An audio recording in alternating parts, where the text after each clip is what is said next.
میرا سوال یہ ہے کہ فوٹو اور ویڈیو یہ حرام ہیں یا مکروہ ہیں؟ اگر یہ غلط ہیں تو ہم کیوں ٹی وی کے ذریعے آپ کے اور دوسرے پروگرام دیکھتے ہیں؟ اس کے بارے میں کچھ کہیے۔ دیکھیے، چھوٹی سی بات بتا دوں آپ کو کہ تصویر کشی جو حرام ہے، نمبر ایک تو قرآن میں نہیں حرام، یہ حرمت جو ہے قرآن سے ثابت نہیں ہے، حدیث سے ثابت ہے۔ لیکن اس وقت تصویر بنائی جاتی تھی ہاتھ سے، برش سے، قلم سے، وہ حرام ہونا اس کا آج بھی متفق علیہ ہے۔ کسی جاندار کی تصویر بنانا، کسی جاندار کا مجسمہ تراشنا، یہ دونوں حرام ہیں، مطلق حرام۔ البتہ جب کیمرہ ایجاد ہوا، حضور کے زمانے میں تو تھا نہیں، نئی چیز جب بھی آتی ہے تو اختلاف تو ہو جاتا ہے۔ اس لاؤڈ سپیکر کے بارے میں ہو گیا تھا، جب یہ نیا نیا آیا ہے تو مولانا اشرف علی تھانوی جیسی شخصیت نے کہا کہ اس پر اذان نہیں دی جا سکتی، اس پر خطبہ نہیں دیا جا سکتا، اس پر نماز نہیں پڑھائی جا سکتی۔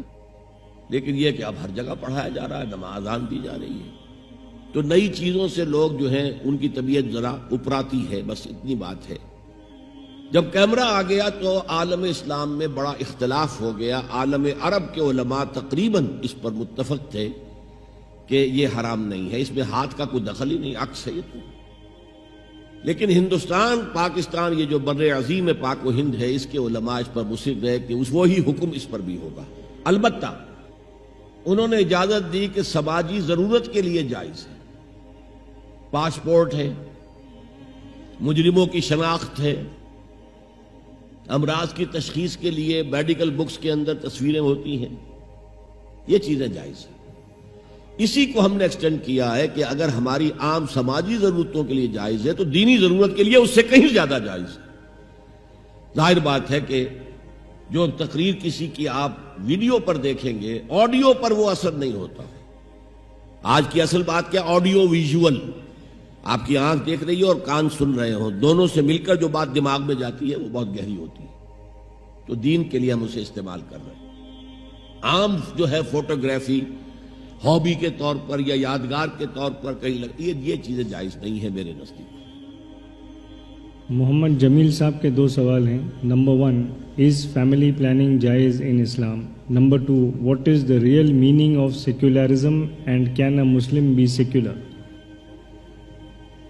فیملی پلاننگ جو ہے، جہاں تک منع حمل کی تدبیر ہو وہ حرام نہیں ہے، لیکن کوئی آپریشن کرا لینا، مستقل طور پر وہ چینج کر دینا، یہ جائز نہیں ہے۔ اور طریقے ہیں کنڈومز وغیرہ کے، ان کو استعمال کیا جائے تو وہ حرام ہونے کا اس کا کوئی فتویٰ نہیں دیا جا سکتا، اس لیے کہ حضور نے عزل کی اجازت دی تھی صحابہ کو۔ عزل کا پتہ نہیں مطلب آپ سمجھتے ہیں، یعنی مجھے شرم آتی ہے کہ میں اسے بیان کروں آپ کے سامنے، لیکن یہ کہ اس فلسفے کے تحت کہ بچے زیادہ ہوں گے تو کہاں سے کھلائیں گے، کیا کریں گے، یہ پھر ایمان کی کمزوری ہوگی۔ ہاں، بیوی بیمار ہے یا کوئی اور ایسے مسائل ہیں تو آپ وہ عزل کریں، اچھا ہے، ٹھیک ہے، بہت اچھا ہے، وقفہ ڈالیں، ٹھیک ہے، کوئی حرج نہیں ہے۔ اچھا، جہاں تک دوسرا سوال ہے، کوئی مسلمان، بلکہ میں اب مسلمان نہیں کہتا، پھر مومن کہوں گا، کوئی مومن سیکولر نہیں ہو سکتا،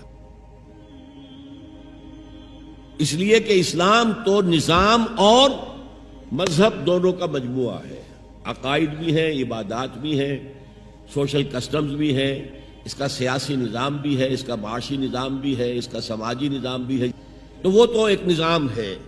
کوئی شخص جو ہے سیکولر ہونے کا مطلب یہ ہے کہ اس نظام سے ہمیں کوئی تعلق نہیں، یہ بات غلط ہے۔ اسلام تو اس نظام کے ساتھ ہے، وہ دین ہے، اور اسے غالب کرنے کے لیے حضور بھیجے گئے صلی اللہ علیہ وسلم۔